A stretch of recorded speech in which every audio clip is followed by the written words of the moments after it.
10th plus 2 ஒவ்வொரு ஆண்டும் தொடர்ந்து மாநில அளவில் பல சாதனைகளை புரிந்து வரும் நாமக்கல் குறிஞ்சி கல்வி நிறுவனங்களில் CBSE பாடத்திட்டத்தில் சீனியர் செகண்டரி பள்ளியாக தரம் உயர்த்தப்பட்டு IIT நீட் தேர்வுகளுக்கு பல வெற்றியாளர்களை உருவாக்கிய ஆசிரியர்களை முழு நேர ஆசிரியர்களாக பணியமர்த்தப்பட்டு தினம்தோறும் வகுப்புகள் நடைபெறும். குறிஞ்சி educational institution, Kavettipatti, Namakkal. Admission in progress. CBSE KG to 12. Contact 9025895176.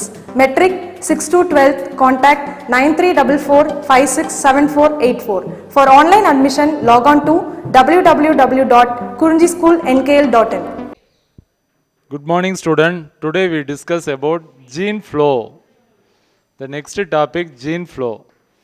Gene flow அப்படிங்கிறது என்னன்னு பார்த்தீங்கன்னா, the movement of gene through gamete or movement of individual in migration and out of a population is referred as gene flow அப்படின்னு சொல்கிறோம். So இந்த gene ஃப்ளோவில் என்னென்னு பார்த்தீங்கன்னா, இப்போ ஒரு அல்லீல் இருக்குது அப்படின்னா அந்த அல்லீலில் சேஞ்சஸ் நடக்குது. அந்த சேஞ்சஸ் எப்படி அப்படின்னு பார்த்தீங்கன்னா, அதோட கேமிட்லேயே அந்த சேஞ்சஸ் நடந்தது அப்படின்னா அதை நம்ம ஜீன் ஃப்ளோ அப்படின்னு சொல்கிறோம். ஸோ ஒரு குரூப் ஆஃப் அனிமல்ஸ் ஒரு பர்டிகுலர் பிளேஸில் இருக்குது அப்படின்னு பார்த்தீங்கன்னா, அந்த குரூப் ஆஃப் அனிமல்ஸில் நிறைய அனிமல்ஸ் அந்த குரூப்லேருந்து வெளியில் போகலாம். அப்படி இல்லைன்னா வெளியிலேருந்து நிறைய அதே குரூப்பை சேர்ந்த அனிமல்ஸ் உள்ளார வரலாம். இதை வந்து மைக்ரேஷன் அண்டு எமிக்ரேஷன் அப்படின்னு சொல்கிறோம். ரெண்டு விதத்தில் ஒரு குரூப் வந்து அதிகமாகலாம் இல்லாட்டி குறையலாம். அந்த மாதிரி குறையும் போது அதோட ஜீனில் வந்து அதோட அல்லீலில் சில சேஞ்சஸ் நடக்குது அப்படின்னா இதை வந்து ஜீன் ஃப்ளோ அப்படின்னு சொல்கிறோம். The movement of gene through gametes, gamete வழியாக ஜீன் ஃப்ளோ நடக்கலாம். ஓகேங்களா? இப்போ ஒரு குரூப் ஐலாண்ட் இருக்குது, அங்கே பார்த்தீங்கன்னா நிறைய டீர் வந்து ஒரு குரூப் ஆஃப் டீர் அந்த இடத்துல ஒரு 1000 இல்லாட்டி ஒரு 1000 ஒரு 200 இருக்குது அப்படின்னு பார்த்தீங்கன்னா அதுக்குள்ளேயே இனப்பெருக்கம் வச்சுக்கும். சீக்கிரமாக அங்கே வந்து ஜீன் ஃப்ளோ நடக்கும் அப்படின்ட்டு சொல்கிறோம். when we compare to the other ஏரியாஸோட கம்பேர் பண்ணும்போது the gene flow can be strong agent of evolution. எவல்யூஷனில் ஸ்ட்ராங் ஏஜெண்ட் எது அப்படின்னு பார்த்தீங்கன்னா ஜீன் ஃப்ளோ தான். எவல்யூஷன் நல்லா நடக்கணும்னா நமக்கு ஜீன் ஃப்ளோ நடக்கணும் அப்படின்ட்டு நம்ம பார்க்குறோம். ஸோ இதில் மெயினாக ஜீன் ஃப்ளோ அப்படிங்கிறது வந்து நமக்கு 3 மார்க்கில் கேட்கலாம், கொஞ்சம் நல்லா பார்த்துங்க. It is otherwise called migration. இந்த ஜீன் ஃப்ளோவுக்கு இன்னொரு பேர் என்ன அப்படின்னு பார்த்தீங்கன்னா மைக்ரேஷன் அப்படின்னு சொல்கிறாங்க. The gene flow is any movement of individual and or the genetic materials may carry from one population to another population.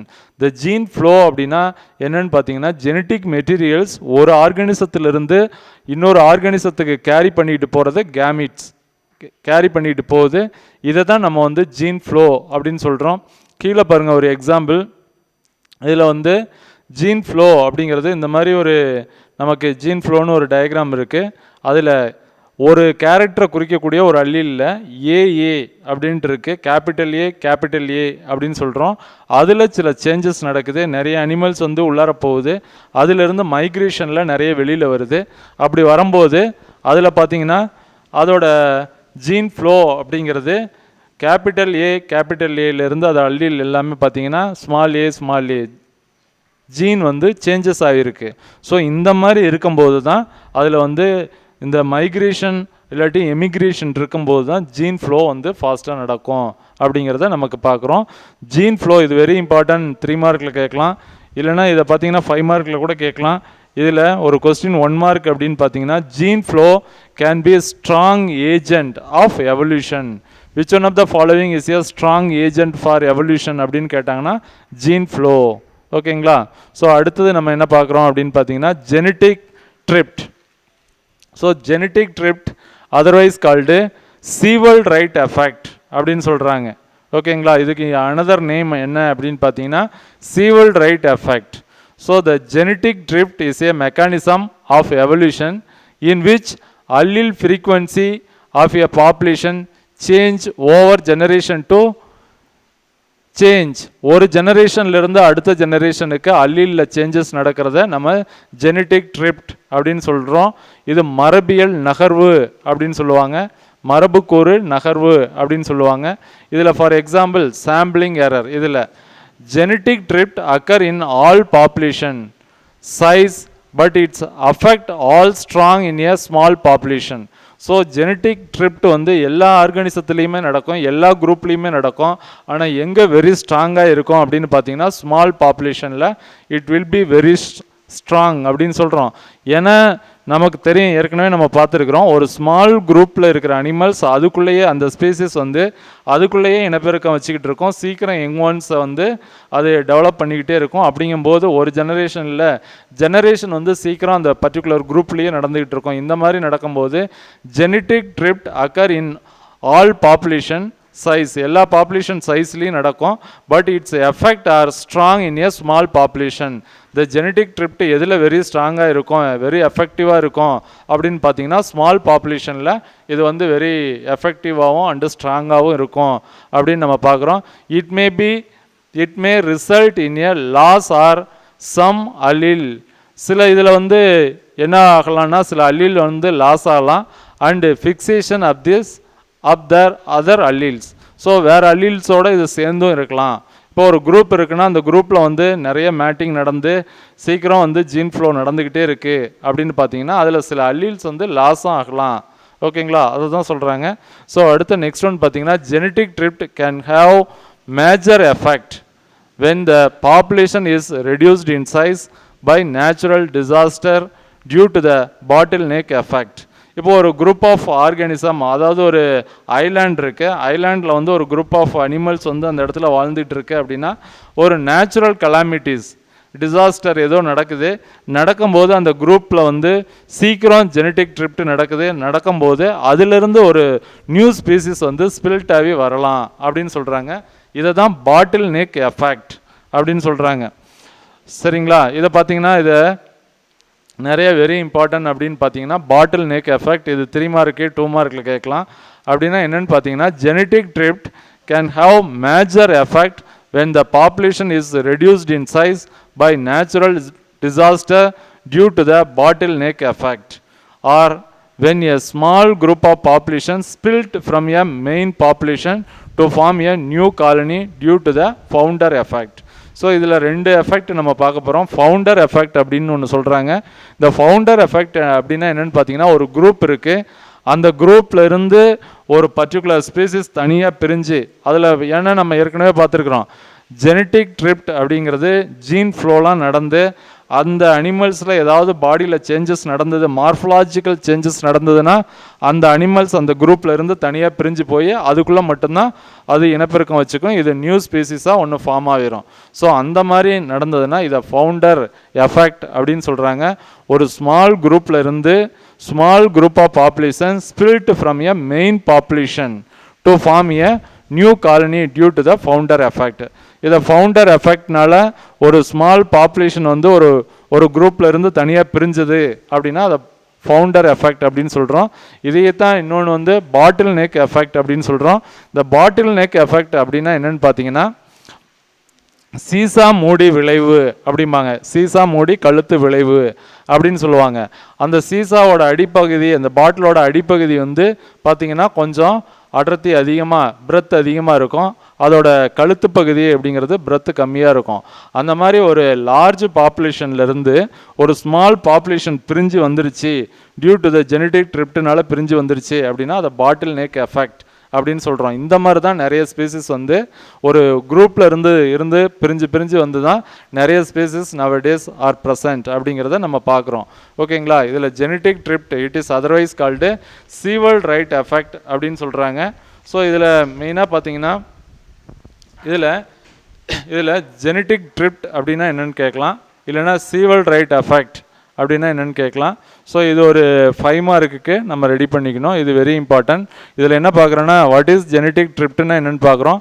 அடுத்தது இப்போ இதில் கீழே பார்த்தீங்கன்னா ஃபவுண்டர் எஃபெக்ட்னு ஒன்று பார்க்குறோம். அடுத்தது வந்து பாட்டில் நெக் எஃபெக்ட். இதில் 2 3 மார்க்கு கேட்கலாம், அப்படி இல்லைனா ஒரு 5 மார்க் கேட்கலாம். ஸோ இதில் இன்னொரு தாட்டி பாருங்கள், ஜீன் ஃப்ளோ அப்படின்னா என்னென்னா in human gene flow usually come about through the actual migration of human population either voluntary or forced. இப்போ ஃபார் எக்ஸாம்பிள் மைக்ரேஷன் அப்படிங்கிறது நடக்கிறதுனால தான் இந்த ஜீன் ஃப்ளோ நடக்குது அப்படின்னு பார்க்குறோம். இதில் இமிக்ரேஷனாக இருக்கலாம், இல்லாட்டி எமிக்ரேஷனாக இருக்கலாம். இப்போ ஒரு கூட்டம் இருக்குன்னா அந்த கூட்டத்திலிருந்து கொஞ்சம் வந்து வெளியில் போகலாம், இல்லைனா அப்படி இல்லைன்னா வெளியிலிருந்து அந்த கூட்டத்துக்கு உள்ளார வரலாம். இந்த மாதிரி வரும்போது வெளியிலேருந்து வர்றது நிறைய ஆர்கானிசம் அதே ஸ்பீசிஸ் உள்ளார வரும்போது அதோட ஜீனில் சில சேஞ்சஸ் இருக்கும். இதுவும் வந்து மேட்டிங் நடக்கும்போது இந்த ஜீன் ஃப்ளோ வந்து த்ரூ த கேமிட் வழியாக ஒரு ஜெனரேஷன்லேருந்து அடுத்த ஜெனரேஷனுக்கு போகுது. இதை தான் நம்ம ஜீன் ஃப்ளோ அப்படின்னு சொல்கிறாங்க. ஓகேங்களா? ஸோ அடுத்தது ஜீன் ஃப்ளோ அப்படின்னாவே it is otherwise called migration. ஓகேங்களா? மைக்ரேஷன் அப்படின்னு சொல்கிறாங்க. ஸோ அடுத்த நெக்ஸ்ட் ஒன் மியூட்டேஷன். அடுத்த நெக்ஸ்ட்டு ஒன்று பார்த்தீங்கன்னா மியூட்டேஷன் அப்படின்னு சொல்கிறோம். So although mutation is the original source of all genetic variation. So நமக்கு வந்து இப்போ மியூட்டேஷன் நடக்கிறதுனால தான் இந்த எவல்யூஷனே நடந்துக்கிட்டு இருக்கு. இந்த மியூட்டேஷன் வந்து எல்லா அனிமல்ஸ்லேயுமே நடந்துக்கிட்டு இருக்கு. ஒரு சில அனிமல்ஸில் இந்த மியூட்டேஷன் அப்படிங்கிறது ரொம்ப அதிகமாகவும், சில அனிமல்ஸில் வந்து இந்த மியூட்டேஷன் வந்து ஸோ பேசிக் லெவலில் நடக்கிற மாதிரியும் இது நடந்துக்கிட்டு இருக்கு. எந்த வேரியேஷனையும் அது உண்டு பண்ணாமல் இருந்ததுன்னா அது அதே ஸ்டேஜில் இருக்கும். இப்போ இன்கேஸ் வந்து மியூட்டேஷன் நல்லா நடந்துருச்சு அப்படின்னா அதில் வந்து அதோட வேரியேஷன் சேஞ்சஸ் ஆகிருச்சுன்னா அது ஒரு குரூப்பாக தனியாக பிரிஞ்சு ஒரு நியூ ஸ்பீசிஸாக போயிடும். ஓகேங்களா? ஸோ இந்த எவல்யூஷன் நடக்கிறதுக்கே மெயினான காரணம் பார்த்தீங்கன்னா mutation. Mutation is a raw material for evolution அப்படின்னு சொல்லுவாங்க. மியூட்டேஷன் நடந்தால் தான் எவல்யூஷனே நடக்கும் அப்படிம்பாங்க. எல்லா அனிமல்ஸ்லையும் இது நடக்குது. ஒரு சில அனிமல்ஸ் வந்து ரொம்ப கம்மியாகவும், ஒரு சில அனிமல்ஸில் வந்து ரொம்ப அதிகமாகவும் இருக்குது. அந்த அதிகமாக நடக்கிற அனிமல்ஸ் எல்லாமே அடுத்த ஒரு ஸ்பீசிஸை வந்து அது உண்டு பண்ணிக்கிட்டே இருக்கும். இந்த மாதிரி நிறைய ஸ்பீசிஸ் வந்துக்கிட்டே இருக்குது அப்படின்னு நம்ம பார்க்குறோம். Although mutation is the original source of all genetic variation, mutation rate for most organism is low. நிறைய அனிமல்ஸில் வந்து மியூட்டேஷன் வந்து ரொம்ப கம்மியாக தான் இருக்குது. Hence new mutation and an allele frequency from one generation to next is usually not large. இது வந்து ரொம்ப அதிகமாக நடந்ததுன்னா ஒரு குரூப்ல இருந்து திடீர்னு சேஞ்சஸ் ஆகி அடுத்த ஸ்பீசிஸ் வந்துகிட்டே இருப்பாங்க. இப்போ நம்ம ஹியூமன் பீயிங்லாம் பார்த்தீங்கன்னா ரொம்ப வருஷத்துக்கு இப்படியே தான் இருக்கும். ஆனால் மியூட்டேஷன் நடக்குது. அந்த மியூட்டேஷன் வந்து எந்த வேரியேஷனையும் அதிகமாக நமக்கு உண்டு பண்ணுறது இல்லை கரெக்டான லெவலில். இப்போ ஃபார் எக்ஸாம்பிள் இந்த என்விரான்மெண்ட் நமக்கு போர்ஸ் பண்ணுது அப்படின்னா அது வந்து நமக்கு அதுக்கு அடுத்த லெவலுக்கு நம்ம அதை சேஞ்ச் பண்ணுற மாதிரி நம்ம பாடியில் மியூட்டேஷன் நடக்கும். இப்போ ஃபார் எக்ஸாம்பிள் டெம்பரேச்சர் அப்படின்னு பார்த்தீங்கன்னா இப்போ 101 தான் முதல்லலாம் இருந்தது, இப்போ 106. இதே துபாய், பக்ரைன் இங்கெல்லாம் பார்த்தீங்கன்னா 120க்கு மேலே டெம்பரேச்சர் இருக்குது. அதுக்கு தகுந்த மாதிரி அவங்களோட பாடி ஸ்கின் டெவலப் ஆகுது. அதுக்கு தகுந்த மாதிரி அவங்க பாடியில் சில மியூட்டேஷன் நடக்கும். ஸோ இந்த மாதிரி தான் ஜென்ரலாக என்விரான்மெண்ட்டு தான் ஃபோர்ஸ் பண்ணுது. ஃபோர்ஸ் பண்ணுறதுனால ஒரு மியூட்டேஷனை க்ரியேட் பண்ணோம். மியூட்டேஷனை க்ரியேட் பண்ணுறதுனால அந்த அனிமல்ஸோட மார்ஃபலாஜிக்கல் சேஞ்சஸ் நடக்கும். சேஞ்சஸ் நடக்கும்போது அந்த அனிமல்ஸ் வந்து கொஞ்சம் டிஃப்ரெண்ட் ஆகிரும்போது அதை நம்ம ஒரு நியூ ஸ்பீசிஸ்ன்னு சொல்கிறோம். அந்த பர்டிகுலர் ஸ்பீசிஸ் மட்டும்தான் ரீப்ரொடக்ஷன் வச்சுக்கும். இந்த மாதிரி தான் நம்ம லைஃப்பில் வந்து இங்கே பார்த்தீங்கன்னா இந்த எர்த்தில் வந்து நிறைய ஸ்பீசிஸ் வந்து டெவலப் ஆகிக்கிட்டே வருது அப்படின்ட்டு பார்க்குறோம். ஸோ இது வந்து ஒரு 3 மார்க்கில் கேட்கலாம். மியூட்டேஷன் அப்படின்ட்டு கேட்கலாம். மியூட்டேஷன் அப்படின்னா although mutation is the original source of all genetic variation. Genetic variation நடக்கணும்னா அதுக்கு ஒரிஜினல் சோர்ஸே எது அப்படின்னா இந்த மியூட்டேஷன் நடந்தால் தான் எவல்யூஷன் நடக்கும். ஓகேங்களா? ஸோ அடுத்தது வந்து ஹார்டி-வெயின்பெர்க் பிரின்சிபல். ஸோ இது வெரி இம்பார்ட்டன்ட். நம்ம எவல்யூஷனில் பார்த்தீங்கன்னா இது வந்து வெரி இம்பார்ட்டன்ட். ஹார்டி-வெயின்பெர்க் ஈக்லிபிரியம் அப்படின்னு ஒன்று படிப்போம். ஸோ இதில் என்னன்னு பார்த்தீங்கன்னா in population genetics the Hardy-Weinberg principle also known as Hardy-Weinberg equilibrium. இதுக்கு இன்னொரு பேர் என்னன்னு பார்த்தீங்கன்னா Hardy-Weinberg equilibrium அப்படின்னு சொல்கிறோம். ஓகேங்களா? ஸோ இது அதர் நேம் அப்படின்னு பார்த்தீங்கன்னா Hardy-Weinberg மாடல் அப்படின்னு சொல்கிறாங்க. Hardy-Weinberg தியரம் ஆர் Hardy-Weinberg லா, அந்த மாதிரி நிறைய நேம் இருக்குது. நமக்கு வந்து பார்த்தீங்கன்னா Hardy-Weinberg பிரின்சிபல் அப்படின்னு இருக்கு. ஓகேங்களா? ஸோ இதில் மெயினாக in Hardy-Weinberg equilibrium also known as the Hardy-Weinberg principle அப்படின்னு சொல்லலாம். ஸ்டேட் தட் இது என்ன சொல்லுது அப்படின்னு பார்த்தீங்கன்னா state that allele and genotype frequency in a population will remain constant from generation to generation in the absence of evolutionary influence. So இதில் வந்து evolutionary influence இல்லை அப்படின்னா ஒரு ஜெனரேஷன்லேருந்து அடுத்த ஜெனரேஷனுக்கு எந்த சேஞ்சஸுமே நடக்காது. அந்த சேஞ்சஸ் நடக்கணும் அப்படின்னா அது வந்து எவல்யூஷனரி இன்ஃப்ளூயன்ஸ் வேணும் அப்படின்ட்டு நம்ம பார்க்குறோம். அதுதான் மைக்ரேஷன் அப்படின்னு சொல்கிறோம், ஜீன் ஃப்ளோ அப்படின்னு சொல்கிறோம், செலெக்ஷன் அப்படின்னு சொல்கிறோம். இந்த மாதிரி நிறைய கேரக்டர் வந்து ஒரு பர்டிகுலர் பாப்புலேஷன் மேலே அது ஃபோர்ஸ் பண்ணும்போது அதில் சில சேஞ்சஸ் நடக்கும். அந்த சேஞ்சஸ் வந்து ஒரு ஜெனரேஷன்லேருந்து அடுத்த ஜெனரேஷனுக்கு வந்து போகும் அப்படின்னு சொல்கிறோம். So in nature population are usually evolving such as grass in all open meadow. So இதில் பார்த்தீங்கன்னா ஒரு கிராஸில் இருக்குது, இல்லாட்டி ஒரு புல்வெளி இல்லாட்டி ஒரு சமவெளியில் இருக்கிற அனிமல்ஸில் வந்து கிராஜுவலாக வந்து அங்கே வந்து எவல்யூஷன் நடந்துக்கிட்டு தான் இருக்குது.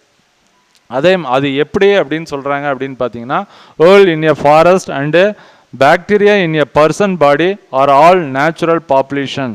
நம்ம பாடியில் இருக்கிற பாக்டீரியா பார்த்தீங்கன்னா அது டெவலப் ஆகிட்டு தான் இருக்கும். ஒரு ஸ்டேஜில் இருந்து நம்ம விருலண்ட்டை கொடுக்குறோம், அது எடுத்துக்கும், அடுத்த ஜெனரேஷன் வரும்போது அதுக்கு தகுந்த மாதிரி கொஞ்சம் அது விருலண்ட்டாக இருக்கும்.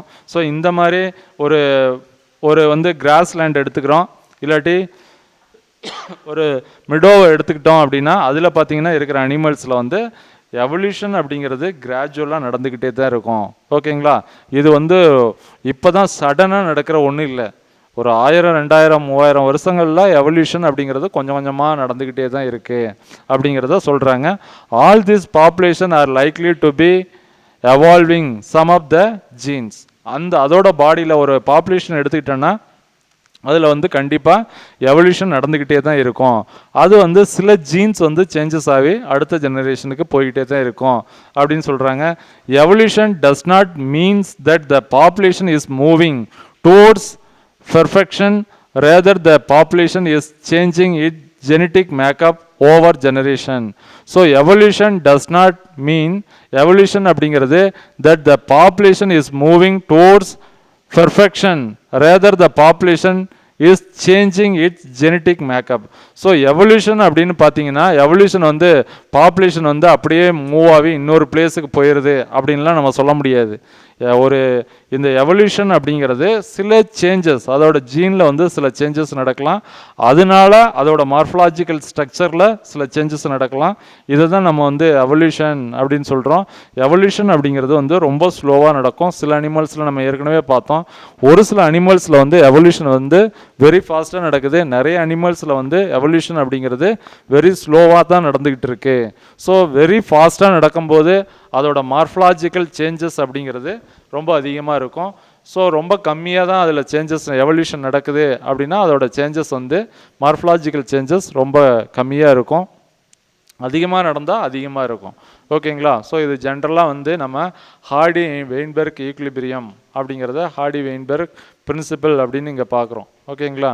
ஸோ அடுத்தது பாருங்கள், for example in a wolf population there may be a For example, in a wolf population, there may be a shift in the frequency of a gene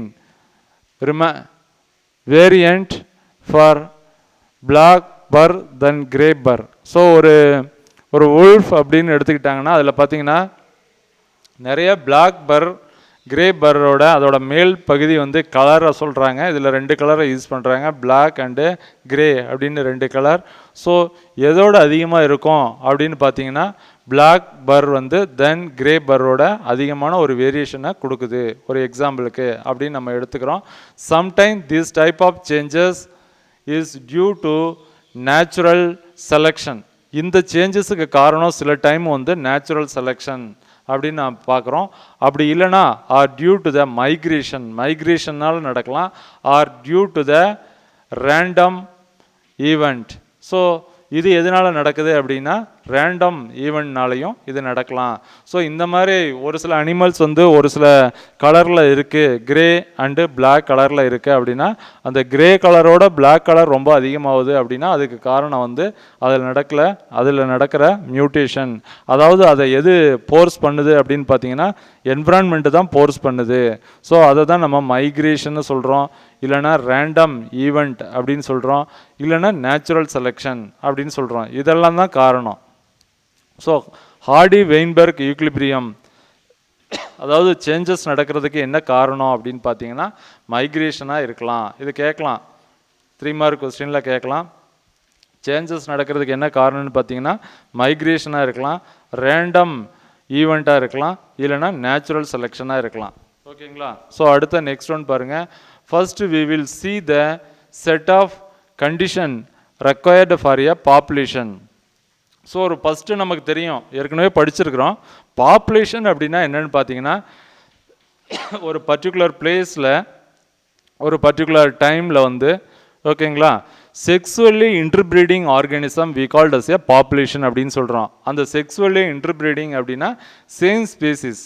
ஓகேங்களா? அது ஒரு குறிப்பிட்ட ஒரு வருஷத்தில் இந்த ஏரியாவில் தன் இனத்துக்குள்ளேயே இனப்பெருக்கம் செய்கிற அனிமல்ஸ் வந்து எவ்வளோ இருந்தது அப்படின்னு நம்ம பார்க்குறோம் அப்படின்னா அது ஒரு பாப்புலேஷன் அப்படின்னு சொல்கிறோம்.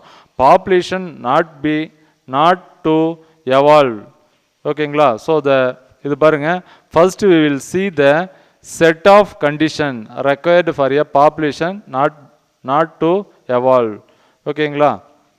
ஒரு கண்டிஷன் இருந்தால் தான் பாப்புலேஷனில் வந்து எவல்யூஷன் நடக்கும்.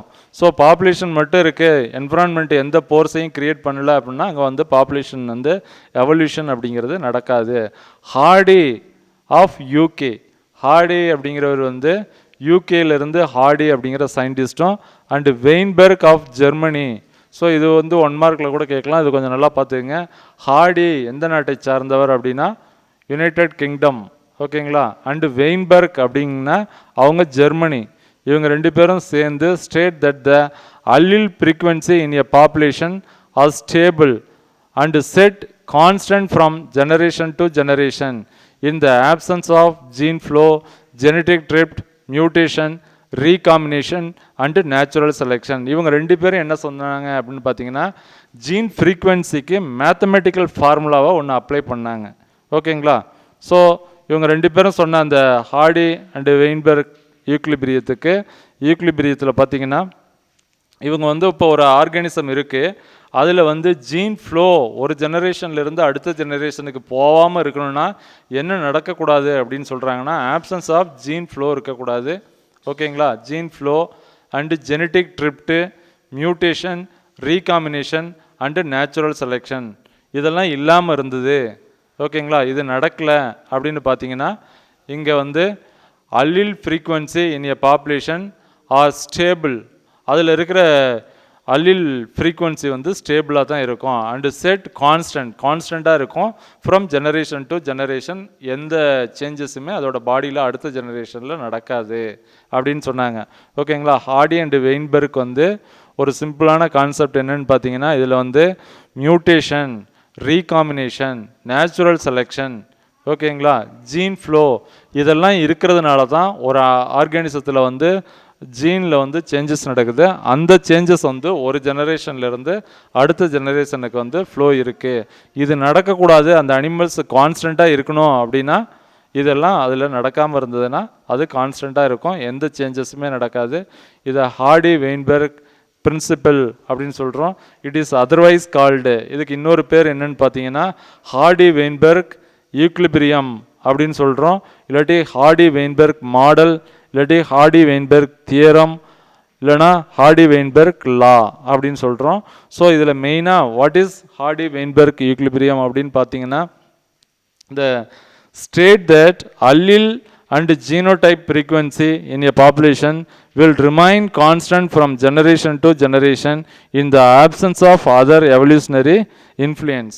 அந்த எவல்யூஷனரி இன்ஃப்ளூயன்ஸ் என்ன அப்படின்னு பார்த்தீங்கன்னா அதை தான் நம்ம இங்கே சொல்கிறோம், ஜீன் ஃப்ளோன்னு சொல்கிறோம், ஜெனட்டிக் ட்ரிப்ட் அப்படின்னு சொல்கிறோம், மியூட்டேஷன்னு சொல்கிறோம், ரீகாம்பினேஷன் அண்டு நேச்சுரல் செலெக்ஷன் அப்படின்னு சொல்கிறோம்.